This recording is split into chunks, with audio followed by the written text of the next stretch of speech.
For those that don't know, my name is Albert Fields. By trade, I'm a professional provocateur. And my role is to stimulate and move conversations, okay? And you guys have one task, and that is to save the world. That's the only reason you're here, is to come up with an answer of how we're going to save the world. I want you guys to discuss, work on, and then come up with a solution to a specific problem. It's just like any other scientist. They come up with all these equations, E equals MC, and then how do you prove it? Okay, you test it in the real world. The definition that our justice group came up with says restorative justice is an approach for responding to harm and conflict in a community. And it's designed to work to heal what is broken, respect the value and experience of all involved, recognize the importance of relationships, and then bring about accountability as well. Tonight, what I wanted to do was bring a real life situation and put it on the table and use that definition as a workable definition that you guys come up with in terms of what would you do if you were part of this community to balance and create the justice involved in that situation. Here's the short story. Maybe you've heard it. A policeman goes to the wrong house, walks through the door, not sure who's in there, and they shoot the person inside. Okay? Come to find out the policeman was in the wrong house. The person still was dead at the end, and somebody went on trial. Now the question is that the best way for the community, for the people, for the families, for justice? This is a scenario where you have the power to bring justice to this situation. You can be the judge, the jury, the DA, the prosecuting attorney. You could be the family, the community. All that's involved in coming up with what restorative justice is about. But you can't go in with the mindset, I'm going to kill the intruder. Yeah. So, now, I'm looking at her mental state. She wouldn't even say. Yeah, but how are we going to restore justice? No matter how well trained you are, when you are tired, things change. I remember going to the wrong car one time. Oddly enough, the car was also unlocked. That this was not the car. Your vehicle. This is not the car that I'm in, and that there's. But see, at least you investigated. You set her as the example, have her in the forefront, say what went wrong, what could have been done better. I would like whoever's going to present from Group 1, give us an overview of what you guys came up with in terms of solution based upon our definition of restorative justice. Based on the definition of restorative justice as an approach for responding to harm and conflict in a community that works to heal what is broken, respect the values and experiences of all involved, recognize the importance of relationships, and bring about accountability. In this scenario, we feel like termination of the officer for violating the SOP policies of her department, and with a public announcement from the sheriff in regards to that status, and then prosecution by the DA for her for the violating of that policy and not acting according to the way that she was trained in a situation. And then the last thing, as far as accountability, would be bringing a civil lawsuit against the department to be held accountable for the family that lost a life. It's not going to bring the life back, but it's holding her and her department accountable for her wrongdoing. Solution that the officer would present a form of apology or admit her their wrongdoing to the family, and then a press release of the same thing but differently. Of course, there are levels to this. During the press release, there will be a series of due to the community involvement. The officers, they explain that while that they have specific or will work to make sure this type of situation won't happen again. Of course, the officer still will serve jail time. So, I can elaborate just a little bit. So we were thinking this in addition to what has already occurred. So the jail time, that's already been concluded by the judge that she's seen already. But the levels he was talking about, what we were considering is for the community a lot of times to take the edge off, or even for the community to hear what anybody has to say in order for them to communicate what they need. Sometimes you have to admit wrongdoing. So in an intimate situation between her and the family, because they have to accept the conversation first, she can admit to the family as a trained officer where she went wrong, what she could have done better, and what initiatives could be put in place so that other officers can follow that policy and make sure that they don't that it doesn't happen again, or reduce incidents of it happening again. And once the family or the victim and the offender come to an agreement, the next level would be to bring in her fellow officers and community leaders on behalf of the family to come up with or to have a conversation about whether those initiatives she came up with were acceptable, and if they needed to edit, adjust, or accommodate any of those things in any way.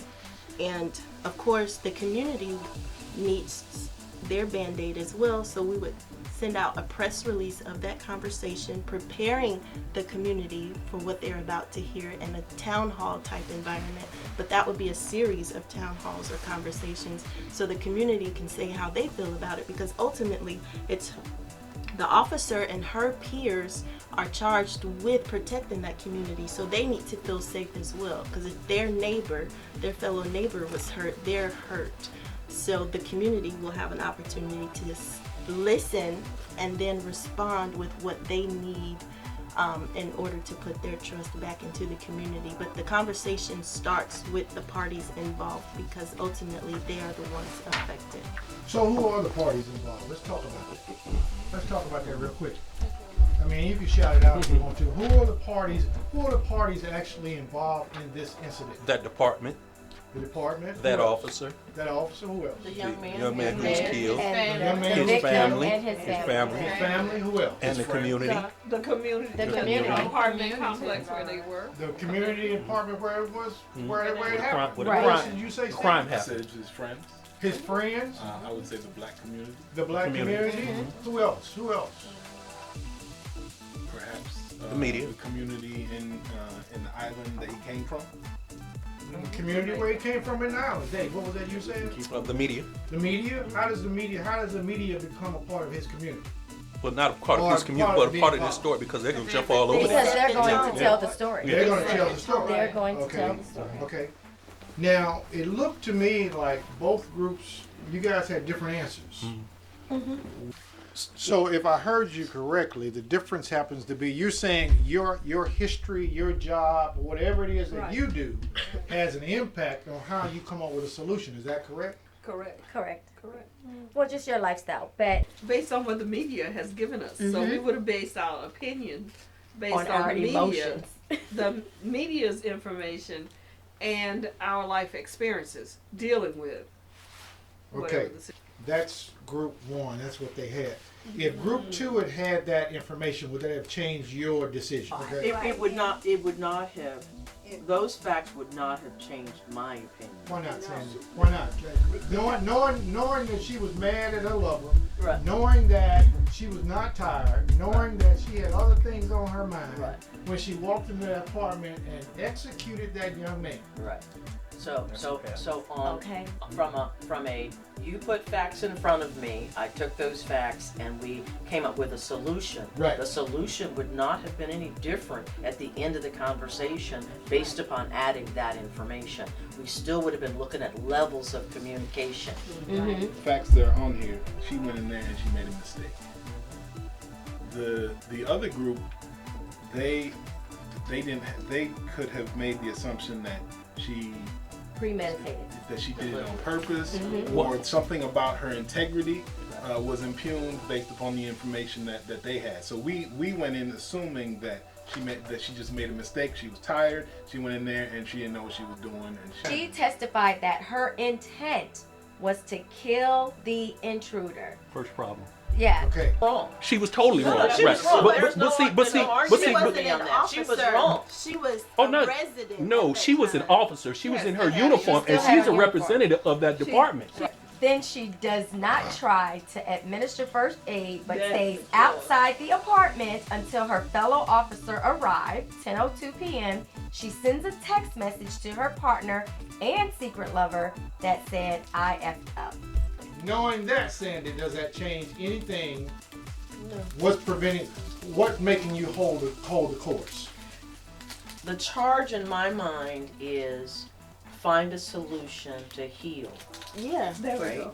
So that's why we said she needed to some form of apology first with the family meeting separately and then with her community. But it wouldn't have changed how we felt about it because what we were thinking was the evil has been done and now we want to restore the community and restore some semblance of ability for the rest of the community to still live there without living in fear. So if I hear you correctly, whether or not she murdered the guy, executed him intentionally, because she didn't like him, or whether or not she accidentally killed him, Right. you think the same standards should be applied to coming up with a restorative justice. Is that what I hear? Yes, and that's how we came up. That's how we kept coming up with ours. You know, we kept saying, okay, outside of all of that, what is going to be our restorative justice? How can we restore justice and make her accountable? Right. When this thing happens, if a sheriff gets out there immediately to the community, when it's a murder like this, and has a press conference said this officer has been terminated, we have policies against this, which will not. He sends a message to the community. He sends a message to his department and all of his officers. This is not going to happen on my watch. Right. That's restorative justice as far as healing the community. That's part of it. And I'm not in disagreement with that. Right, right. We simply did not go into that. We That didn't part of do that step by step Gotcha, on that side. Gotcha. But the bigger picture for our discussion was about how do we get the greater community to listen and hear. How do we help that family to start healing?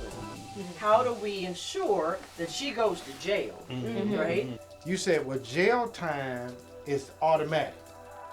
Does that create how does jail time automatically create restorative justice? It does not. It does It does not. not. It does not. It's just the law. It's just- We had the magic wand. We were not bound by this current law. We were bound by the law we provided in this room. And to come up with the best answer. Yourself, you wanted to add something? Well, because she committed a murder, she can't just, not get away with it. It's got to show, side termination that your actions have consequences. And this is also against the law. I spoke out at a prison several years ago. A friend of mine asked me to go speak. Her brother was out there.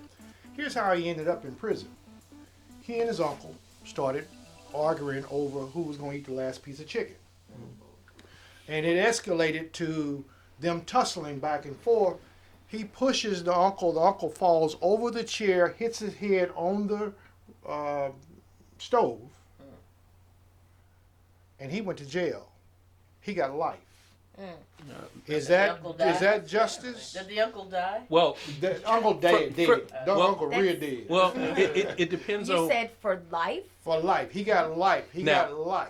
Now, here's the thing. There's a difference between murder and manslaughter. And manslaughter. They And gave one- him life. And my question That- to you, would that have been the same scenario as this person here who accidentally walked into the wrong apartment, according to the media, and accidentally killed who she No. thought? Yeah, that's what I'm saying. She Now, killed on Well- purpose. do you see those as two separate situations? Totally Yes, separate. It's not the same situation, Right. but in both cases, the wrongs are there. And when you murder, you need to go to jail. So jail in the new world order, jail is still a possibility. Yeah. Yes. If she had gone in and given CPR, I'm gonna go back to Sandy because Sandy's been holding fast. She refuses to give up. Sherry, if she had been holding fast and had accidentally killed the guy, would and we know for sure it was an accident, would you have changed your mind? I'm looking at what you charged us with doing. Okay. I'm not looking at the facts as they compare with other things and whatever. Okay. You asked us to Restore the community. Okay. come to a And like I- solution for restoring the Right. community. So let me confess something right here. I led each group in a different way intentionally to see if I could get a different answer to the question, because too many times we look at the actions as to dictate the result. That's the current system we live in. The current system we live in is an adversarial system that says, I'm going to wait for you to mess up, and when you do, I'm going to put the hammer down. As opposed to say, this was an example, and I got a video that I want everybody to take a look at. This lady said that she was, as a child in school, and she was out playing and digging in the ground, and the reason she was digging is that the teacher had been talking about China was on the other side of the world. And so at lunch, she went out to try to go to China by digging down through as a child. But what did they do to her? They gave her 3 days of suspension for being an incorrigible child. And too often we don't take time to find out what we need to find out to come up with an answer to help them. One of the points I tell you that story is to say sometimes you got to take a step back and look at how you are what are you trying to administer? Are you trying to get revenge, or are you trying to create a better world? Right. So we're going to close with me kind of giving you, how do I say, you take a ball, and depending on what side of the ball you look at, you might be get a different opinion of what that ball actually is like. And all of you have assumed that jail time would be necessary. In the African culture, in some countries, the idea of slavery was that each family that committed a harm to another family would give their child, give their mother, give somebody to the other family as a way to pay back the debt or give the balance. It's called Maat, M-A-A-T. The idea that the culture is always balanced, and when you got the scales balanced, then everything is right with the world.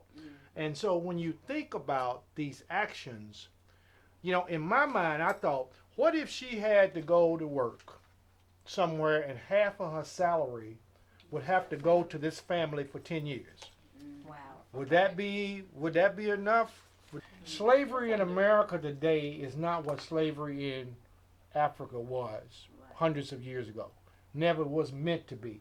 It was about paying back and doing that restorative justice. In other countries, you'll find that they use restorative justice through families practice. They give away goats, and they have to, the firstborn has to go do this and do that. So as we look, the problem that we all have is that we're so Americanized and so used to the current system. The question is, how do you step back and look at that ball differently so that you get the kind of results that you want, that is justice for everybody involved, but you don't continue down the same path? Given her 10 years or given her 20 years, you just painting the old raggedy car a different color. It's the same thing. Right. But having her so that she has to go to that family, she has to look at that family every day for 10 years. Mm-hmm. That's a whole different ball game, right? Yeah. And People with a conscience. yeah, I was getting ready to say she would have to then really become remorseful, because she's got to look at that, especially the brother, who hugged her in court. She'd have to look at him and then eventually be like, I'm sorry. Because like Miss Sandy said, I think it would, if she didn't have a conscience, it's gonna eat at it for her to actually be like, what have I truly done? I have to spend my life with this family, not my family. Right. Well, you guys have been a big help for me. I'm going to take parts of this video back to the other group and share with them, because each of you had some stimulating parts of it that says, here's what we need to look at for balance. Here's what's involved. Who got hurt? This is how they got hurt, and this is what we need to do to bring it back to dead center. Now, there's no right or wrong answer. We still haven't figured that part of it out. Right. And the world is still not right. Yeah. So because Just be clear about that. hey, but you can count on one thing. Tomorrow morning at 4:30, I'll be laying there trying to figure you'll out be the up. answer. Okay, that's what I'll be doing, trying to find the How answer. to save the world. Yeah.